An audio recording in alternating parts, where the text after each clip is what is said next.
Hey guys, what's up? I'm Rohit Khurana, host of Intellect Digest, and in this video, I'm gonna give you my comprehensive review and my insights of the Coolpad Note 3 Lite. After a successful launch of the Coolpad Note 3 in India, Coolpad has come up with the Note 3 Lite, which is a smaller variant with some differences compared to the Coolpad Note 3. In this video, we'll focus only on this phone, and we have done a comparison video separately, for which the links are provided in the description section below as well as here on your screen. Let's get started with this review. I'll quickly give you an overview of the box contents that you get in the box. You get the phone itself, you get a screen guard, a data cable, some documentation, in-the-ear earphones, and a wall charger which is 1 ampere in rating. In terms of design, this is very similar to what you have seen on the Coolpad Note 3. The Coolpad Note 3 Lite comes with this golden accent all around the phone compared to the silver accent that you got earlier.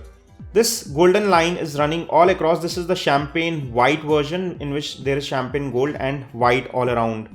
The fingerprint scanner as well as the camera ring also get these golden accents, and it looks very rich and premium. In terms of design, you would find a crisscross pattern on the back, which gives it a nice feel and also makes it grippy and less likely to slip out of your hand. On the right hand side, you have the power wake up key. On the left side, you get the volume rockers. On top, you get 3.5mm audio port. On bottom, you get charging port and primary microphone hole. On the rear, you get a 13 megapixel camera with LED flash. There is a fingerprint scanner and secondary mic hole for noise cancellation on top of the camera module. On front, you get a 5-inch high definition 720p display, 3 touch capacitive buttons below the display which are not backlit. On top of the phone, you get these standard earpiece sensors, a 5 megapixel front facing camera, and an LED notification. The design looks very nice and premium. It is subtle at the same time. The back is openable, but it does not let you remove the battery. The battery is concealed inside. It's a 2500 milliamp non-user removable battery. Under the hood, you get 2 SIM card slot. SIM 1 goes here, SIM 2 goes here, and there is also a micro SD card slot which is towards the bottom. This phone comes with dual SIM 4G support, so you can access 4G data on either of the SIM cards. Right now I'm using 4G on my second SIM and it's working perfectly fine. The fingerprint scanner works very accurately. As soon as you put your finger on the scanner, it not only unlocks the phone but also gives you the home screen.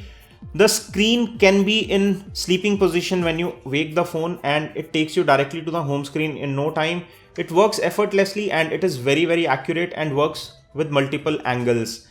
To make things even better, there is a fingerprint lock or FP lock application provided here, which locks your applications so that you can open certain applications only when you authenticate them. Using this, you can lock your WhatsApp, Photos application, which will ask you for your scanner like this, and once you touch your finger, only then it will access the folders or the pictures or the applications that you set to lock with this. It's a very nifty feature and comes in very handy if you are bothered about privacy of your phone. Next up, display. The display here is a 5-inch high definition display, and at the price point at which this phone has been priced, it's an excellent display. It is kind of warm when compared to the Note 3 that we have seen, and we have covered that in our comparison video which is linked below. But this is a very good display when it comes to color quality. You can also change the color, temperature and the vividness by going into brightness setting, where it gives you complete control on how the display looks like. It has got nice color reproduction, rich contrast, as well as good viewing angles at the same time. Video viewing experience on this phone is a delight, and here is a quick sample for you.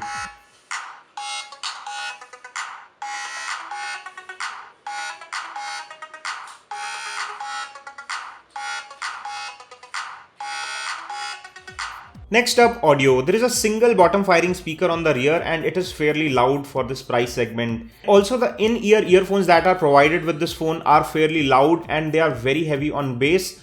Now I'll talk about 3 software features that you would not find in the phones in this price category. Of course, there is a hardware feature which is the fingerprint scanner, which you do not find in this price segment, but on software level you get multitasking mode, in which you can run applications in split screen mode. That is available only in the rich and high-end phones, where you can have different applications running in top and bottom end of the display.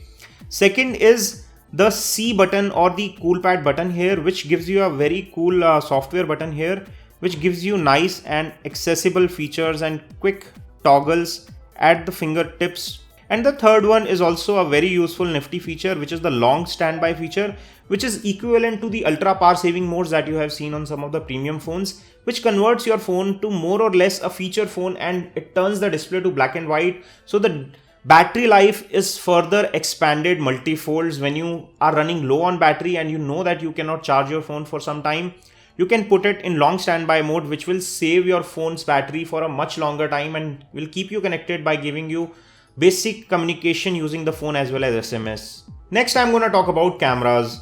There is a 13 megapixel rear shooter which comes with autofocus and LED flash, and there is a 5 megapixel front facing shooter. The front facing 5 megapixel camera produces decent amount of detailing in selfies. It gives you decent amount of pictures, but it's not the best that we have seen.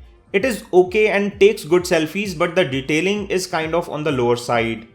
When the rear camera is concerned, the quality of images that we took with the rear facing camera comes out excellent. It can shoot in full high definition when it comes to videos. The video also are well exposed and well stabilized when you are taking with the front or the rear facing camera.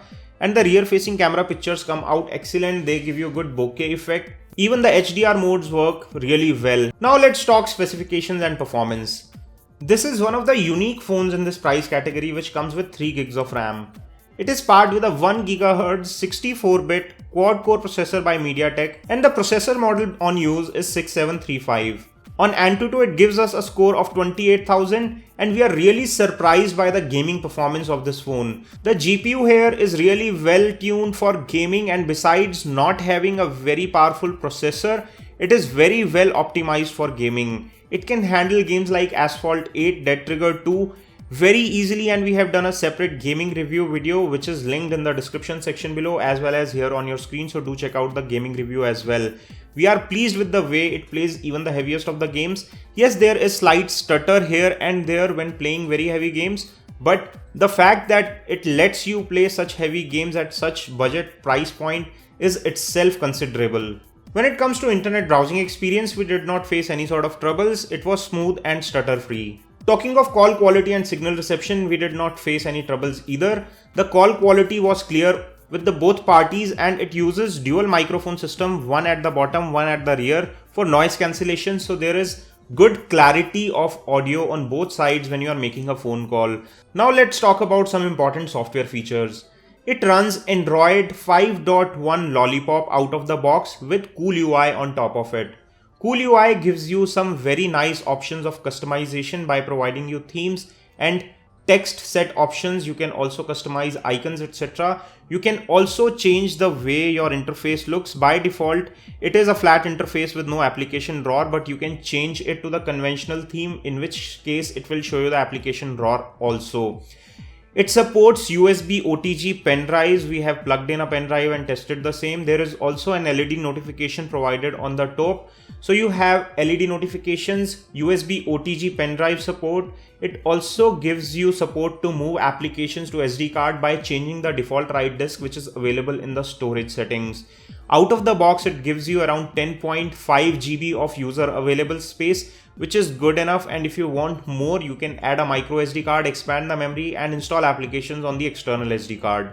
Talking of extra applications or pre-installed bloatware, there are some applications which come extra, which include the Coolpad store. You also get few applications like the WeChat, WhatsApp, WPS Office, but most of these applications are useful and there is not horrible amount of bloatware here, which is again a good thing. Talking of battery, you get a 2500 mAh battery on this guy, and considering the size as well as the specifications on the device, it will easily be able to give you one full day of battery life. But we'll not comment on it as strongly as yet because we have just started using it. We'll use it for a week or two more and come back with a battery review. We'll link the video in the description section below later on when it is done. So stay subscribed by pressing the red subscribe button for our future videos. Last but not the least, value for money. At a very aggressive price point, the Coolpad Note 3 Lite, I believe, will be able to repeat the success of the Coolpad Note 3. If you are someone who is looking for a good value device with features like a fingerprint scanner and premium software features like split screen multitasking and a very responsive UI with 3 gigs of RAM, which performs really well at gaming as well.